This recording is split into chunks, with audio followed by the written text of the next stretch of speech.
Imagine you wake up one morning, pick up your cup of tea and head out to work, just like any other day.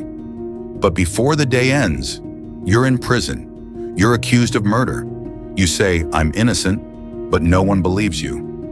Now imagine, this nightmare doesn't last a week, not a year, not even 10 years, but a full 45 years.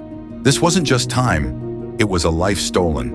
This is the story of Richard Phillips, a man who became the longest-serving, wrongfully imprisoned person in American history.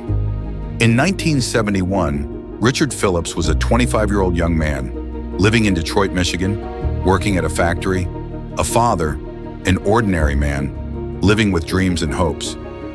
Then his life was turned upside down. A murder takes place. A man named Gregory Harris is killed.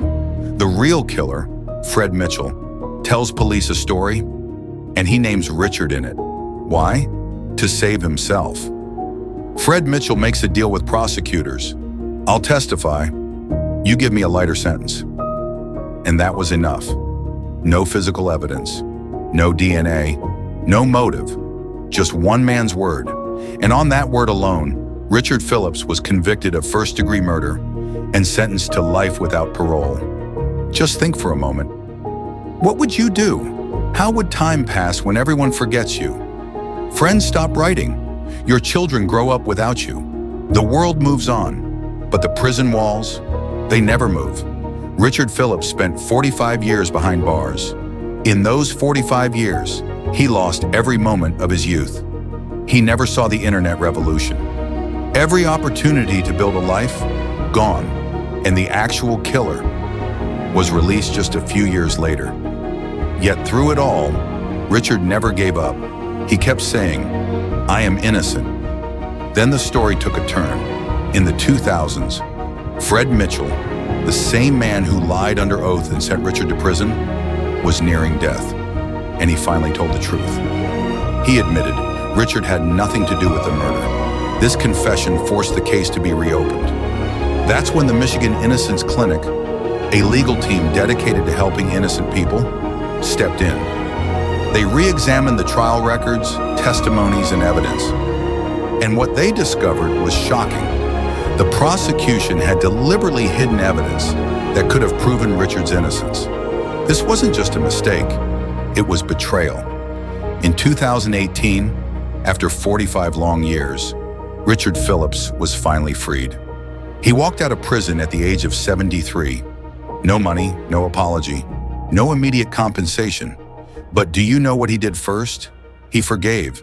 He said, "I'm not angry, I'm just happy." Can you imagine that kind of strength? Most people would be consumed by rage. But what did Richard do? He started painting. He had learned watercolor painting while in prison. Today, his art is sold across the country. A man who had every reason to hate still found a way to see beauty in the world. A few more years passed, and in 2020, the state of Michigan awarded Richard $1.5 million in compensation. But think about it. Is that enough? Can money ever repay 45 stolen years? The years that will never come back. The relationships, the moments, the life. But Richard refused to let his sentence define him. He began speaking publicly. His message, don't give up. If you're innocent, keep fighting. Richard's case isn't the only one. According to the National Registry of Exonerations, since 1989, over 3,400 people have been proven innocent in the U.S. Think about it. How many Richard Phillips are still behind bars today?